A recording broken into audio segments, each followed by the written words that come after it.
Welcome to the Vibrational Alchemy Podcast. This is Penny Fisher, and we are so glad you are joining us for this week's episode.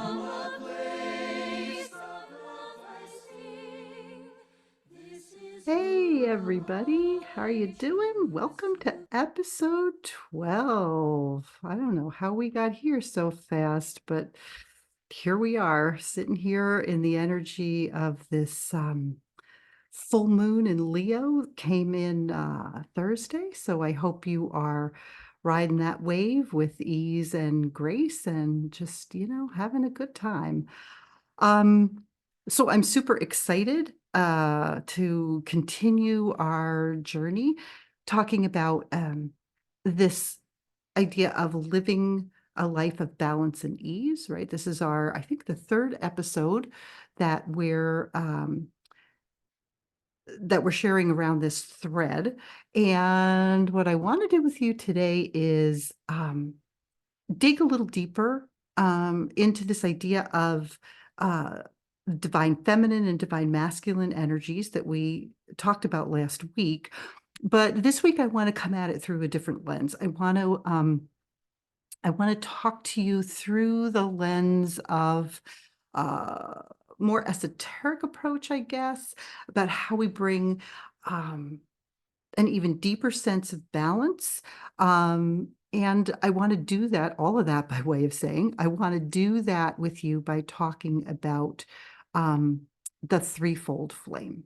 All right. So this threefold flame in many spiritual traditions um, is known to reside in our sacred heart space, right? We've been there, we're very familiar with it.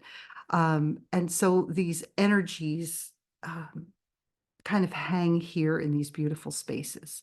Um, and the the threefold flame is actually three intertwining flames. We have the blue flame of power, we have the pink flame of love, and we've got the yellow flame of wisdom. Okay. And I want to unpack these with you a little bit so that we can start to work with them, because it is through the energies of this threefold flame that we are able to uh, um, uh, what do I want to say? We can strengthen and expand. There's a good word. We can strengthen and expand our divine masculine, divine feminine selves so that they can come into balance, right? We talked a lot about that last week. The divine flame of wisdom, also the yellow flame, then comes into play so that now we have all three.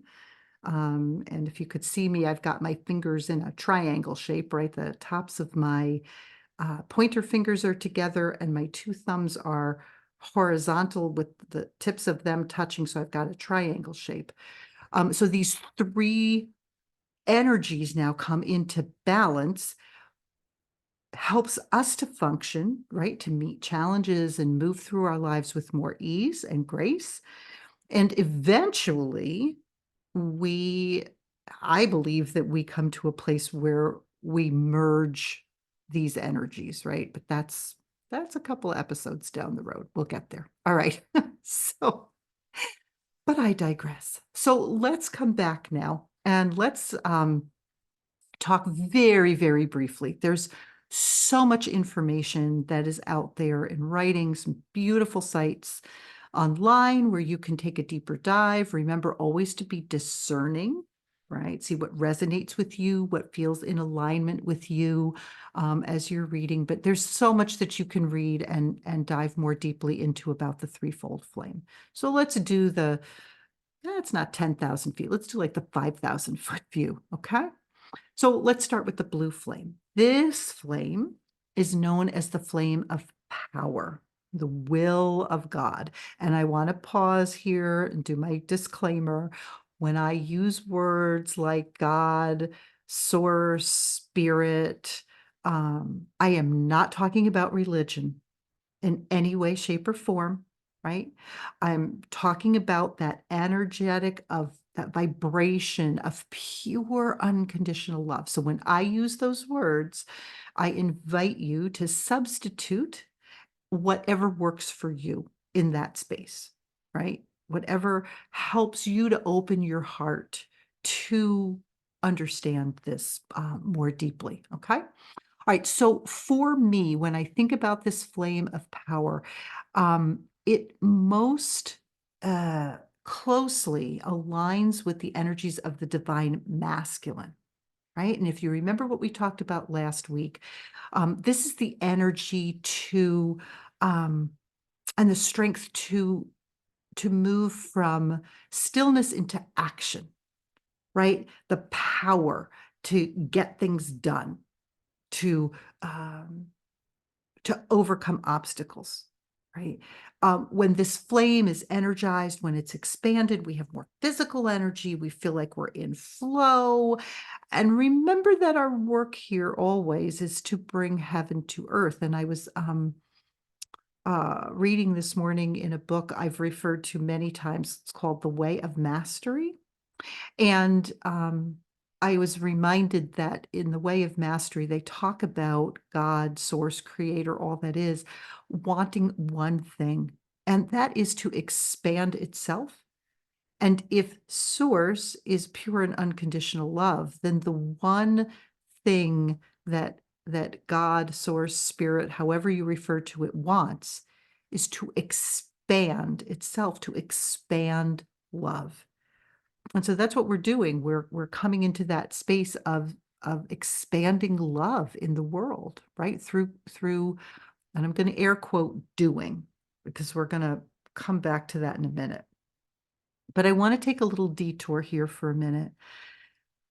And I want to just kind of drill down into this idea of power. And full disclosure, this comes from my own place of woundedness, because when I first started, actually, it was my very, very first session. It was my very first and most amazing and incredibly gifted and talented teacher, Rosa Haritos. And in my very first session, I didn't even know what a chakra was, but she talked to me about power and about how my idea of power was not necessarily in alignment with um, uh, with an idea of power that reflected the vibration of unconditional love. Now, I'm paraphrasing. This is where I can say from like decades on in the work, right? But when I thought about power, I used to get really freaked out, right? Because I thought of power, I associated power with people who tried to manipulate and control others, right? I had a really negative and uncomfortable relationship with power. And over time, I had the gift of having two amazing kind of aha moments, if you will, that helped me understand power from a very different perspective. And the first was when I was in grad school. I was doing my master's work in educational leadership, and I was reading, it was probably a book by one of my favorite educational reform theorists. His name is Michael Fullan. And I do not remember the book or the article. I have no idea where it was, but this stuck with me like glue, or like, as my friend would say, white on rice. And he described three different kinds of power. Now, I'm paraphrasing mightily here, but the essence of what he said was this: we can have power over others.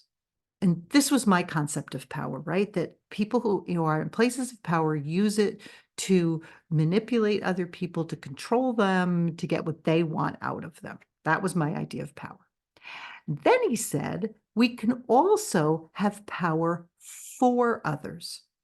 So this is when people in places of power use their power on behalf of others. We speak for the underdog. We go to rallies. We stand up for people, right? We who maybe have been disempowered or don't have a voice, right? So this is power for others.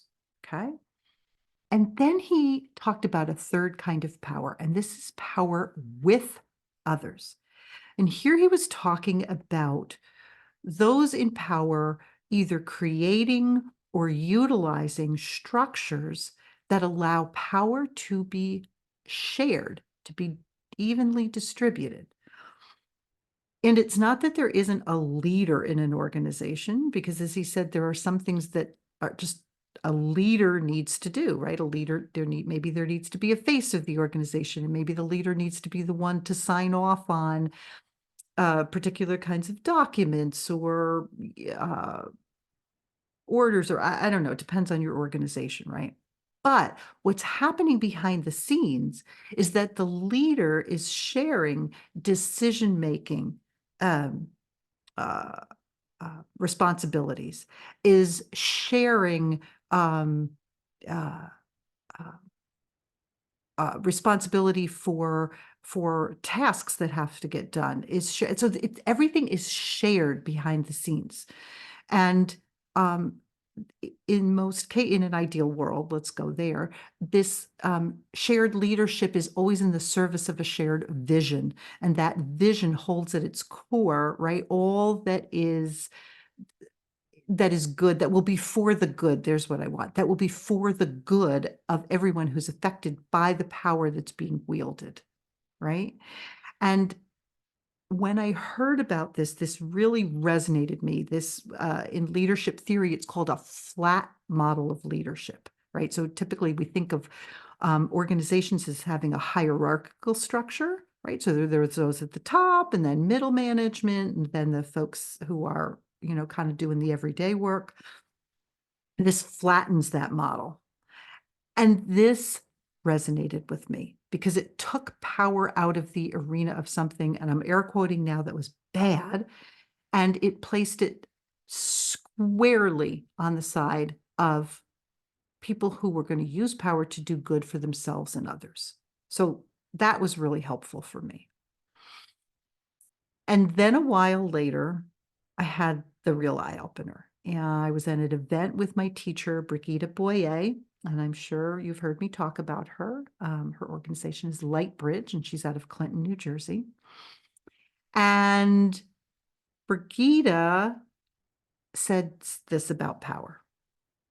Power is the ability to hold space so that spirit, or God, or source, creator, creatrix, all that is, whatever, however you want to identify with this energetic of unconditional love, can come through and do what needs to be done. Like mic drop, right? So let me say this again. Power is the ability to hold space so that spirit can come through and do what needs to be done. And remember what we said from the way of mastery. All spirit wants is to extend itself. And if it is pure unconditional love, then we are holding space for love to be able to extend itself within us. And then again, because we know about quantum physics, by extension, our vibration then has an impact on those around us. So we are extending love there. I remember sitting in the event and starting to cry because this struck such a deep chord with me, right? This idea of thinking about power as this place where I guess I thought about it almost as co-creating with spirit, right? And I get that there are things we have to do to create and maintain that space, right? So when I talk about holding space, I'm talking about maintaining that energetic container of unconditional love and compassion, right? For myself and for others. So even today, I was out with friends for lunch, and we had a waiter who, lovely, lovely, lovely human being, and did not see the world the way that I did in certain ways. And I was able to hold space for where he was and what his journey was, and simply say, I don't see things that way. This is how I see them. And he shared his, and we actually stayed for a long time and chatted with this beautiful human being. So I held space, right, for spirit to come through me and just share a different perspective from the perspective of love, right? And I think that there's another side to this coin of doing. And the other side to the coin of doing is the power to simply allow ourselves to be. Because when we get to that space where we are holding space, where we are able to create and be the vessel, be the container of love and compassion, then our work, the action, and I'm air quoting again, the action that we have to take is simply to be, so that we can allow all that needs to happen, right? And I think that's different than the stillness of the creative chaos and the gestational energy of the divine feminine, because this takes a kind of power, right, to hold and be in that space. For me, when I think about this blue flame of power, I equate it with the Christ energy. Again, I'm not talking about religion. I'm talking about the energy of this divine masculine avatar who walked the earth, right? And again, unconditional love. Okay. Okay. Whew. So let's breathe a little bit and let's shift over to the pink flame of love. And just, if you could see me, I've got my eyes closed right now, my hands by my heart. Just saying these words, the pink flame of love, opens me up. This is a place where I connect very, very deeply. It makes my heart open.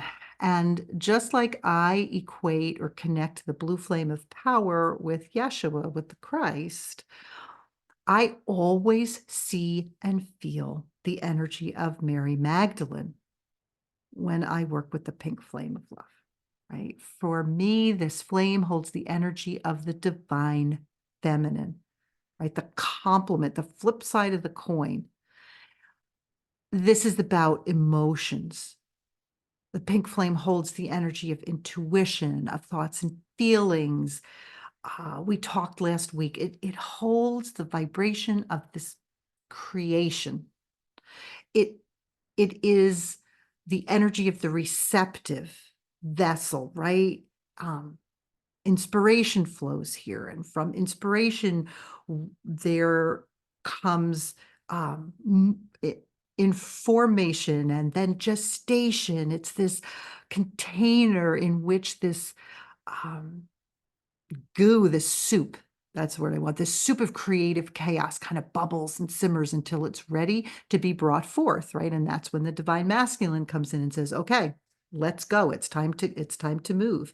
And then the birthing process begins, and it can be whatever's cooking can be manifested so that love becomes the reality in our lives, and then by extension in the lives of those around us. And there we are doing the work of source to extend itself, to support the expansion of love in the world, right? This is the flame that ignites within us, well, for me anyhow, ignites within me most deeply the memory of who I am, that I am, as you are, as each of you are, a divine being of unconditional love. This pink flame is the place that I go to help me transform and transmute fear in all its iterations and shift it back into the vibration of love. I, in case you can't tell, I really love this particular flame. Well, I love them all. And speaking of them all, we have then, of course, the yellow or the golden flame of wisdom, of illumination. And this flame now holds the vibration of the cosmic Christ consciousness, right? The bigger than any avatar, than any individual, bigger, unconditional love in a way that we can't even imagine. The closest we can get are those places we talked about a few episodes ago where we've had those moments of just complete unadulterated bliss, right? And this is the result of this merging of these energies of power and love, this merging of the energies of divine masculine and divine feminine, right? When we connect with and infuse and expand and energize the golden flame, the yellow flame within us, we find the wisdom that leads us to fully surrender to the will of Source. And as we've been saying, that is simply to expand love. We've come to know love through the pink flame. And with the blue flame, we've nurtured our inner power so we have the ability to hold space for that love to come through. And now we add to that mix the wisdom, the ability that we have um, to go deep in our understanding, right? To integrate all of the lessons that we've learned, right? The good, the bad, and the ugly, um, to take all of that energy that through our work was tangled up or was wounded or in that place of fear, and to allow it to return to love so that these seemingly opposing forces of divine feminine, divine masculine, and unconscious feminine and unconscious masculine, right, can exist, can coexist in this container that we've created now, right, through our power. And we can allow what no longer serves us to simply flow through and away from us, right? It's the wisdom of surrender. It's the wisdom of release. It's the wisdom of allowing the incredible light, the illumination, the divine brilliance of that yellow flame to shine into our dark spaces, right? And we know from what we've been talking about that those dark spaces are created by this illusion that we are separate from Source, that we are not divine, that we're not good enough, that we have somehow uh, sinned or allowed ourselves to be separate, right? And it's not true. And we now have the wisdom to start to see that. We have the power to hold space for love to flow through. And we are now able to release our attachment to those old identities, right? To those that less than divine self that we thought was who we were. And we've been told this. We've been told this over and over again by family, by religion, by society, by political and economic forces. And listen, no blame, it just is what it is, but this is where we've landed. And we get to we get to rest. We get to just take a breath and come into that container of love and compassion and just rest. And just rest in the energy of pure love. And to me, it just feels like coming home, right? So if you were with us last week, we think back to last week, and I asked you to work this week on noticing where you feel out of balance, right? Is your divine masculine more prominent, your divine feminine, your unconscious masculine, your unconscious feminine, right? Are you more prone to being creative, right? Having all these beautiful thoughts, amazing ideas, and then not having the will or the power to bring your ideas into form, right? Or, because I used to be that, and then I went into a career that valued agendas and checklists and deadlines. And boy, oh boy, did I get to be really good at that. But it kept me from giving myself permission to rest, right? I always felt guilty when I rested. Oh, I should be doing something. I should be accomplishing something. I couldn't play. I didn't give myself time to imagine, right? So listen, doesn't matter. But whichever of these energetics you feel you need to work with most, I want you to, or I invite you to, start to play with the flame that corresponds to what you want to work on, right? So if your masculine self needs more nurturing, start to play with the blue flame. If you feel like a deeper connection to your feminine creative aspects would are what's needed at the time, start to work with the pink flame, right? If you want to be in a space or you feel called to be in a space to start to merge these two, start to connect more deeply with the yellow flame, right? It doesn't matter.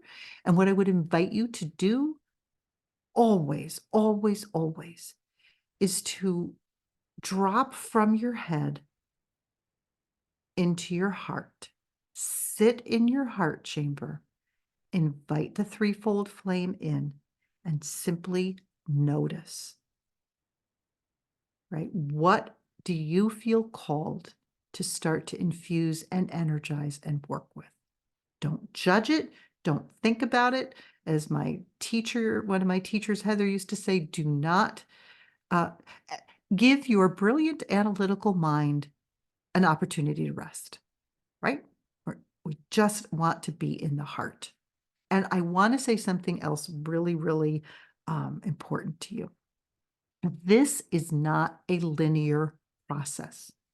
It's not like, okay, so this week I'm going to work with the blue flame. Oh, check, that's done. Next week I'm going to work with the pink flame. Check, that's done, right? It does not work like that. There is going to be a flow here. It's not one that you can predict. It's not one that you can control. You can try, but it won't go well. It might be that you're going to work with the blue flame and you might find yourself wanting and needing and called to work with this blue flame for a long time. Maybe it's a couple of months. And then one day you'll sit in your space and drop into your heart, and that pink flame will come forward and say, hey, now it's my turn. And you might work with that pink flame for a day or two before the blue flame calls you back. Right? And then you might move away from the blue flame for a long period of time, and it might come back and say, now I need attention again. Do you see it? This is not just one and off. This is not, I'm going to do this and then I'm done. And here's the big thing. If you get out of your head and into your heart, you can't get this wrong. You can't. Drop in and just trust. Just trust. And you know how to do this. Use your breath to sink deeper and deeper into your sacred heart chamber. And I'm going to pause. If you are driving, walking, engaged in any activity that requires your undivided attention, either pause the podcast here or just let it flow over you and come back to this again. Make sure that you're staying focused and safe. Okay? Use your breath to drop deeper into your heart chamber. You might be able to actually visualize the threefold flame on the altar in your heart chamber. And as you rest, just notice which one needs a little more attention or needs to be energized some more. Which one wants a little more love? Don't overthink it. Just notice and note. And then as you breathe, as we've practiced, open the portal from your gateway into the flow of the cosmic matrix and see what you're guided to do next. It might be that you're guided to invite these energies into the sacred heart chamber to infuse and energize one or more of the flames. It might be that you are just intuitively guided to journey with the flame along the flow of the cosmic matrix and into the spaciousness of the cosmic heart. I don't know. I don't know. You will know. You will know what feels right for you, and just trust you've got this. Be playful.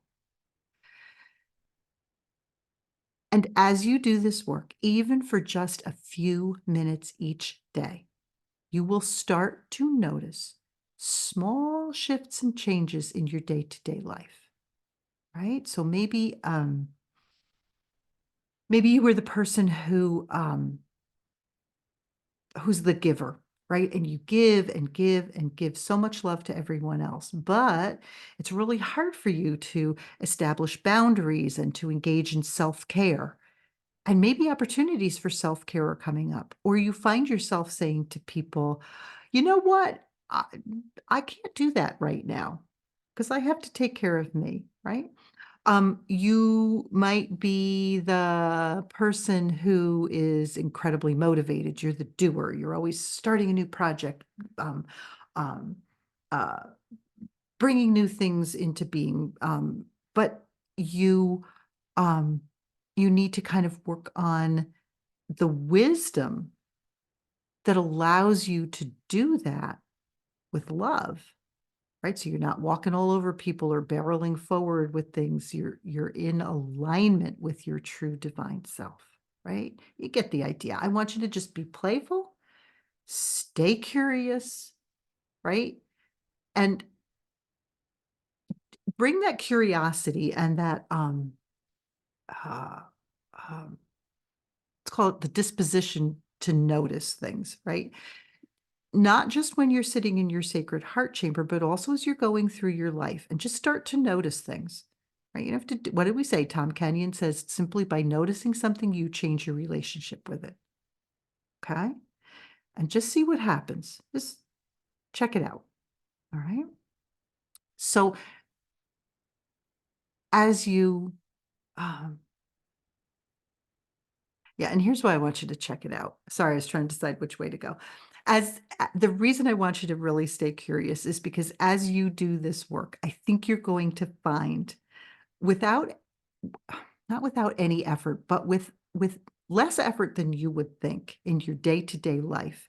I think you're going to find yourself coming into a more of a state of balance, right? And you're going to be able to navigate the tricky stuff more easily. I think you might be surprised.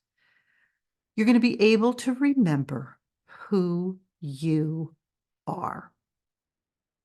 You are a divine and perfect being of love and light.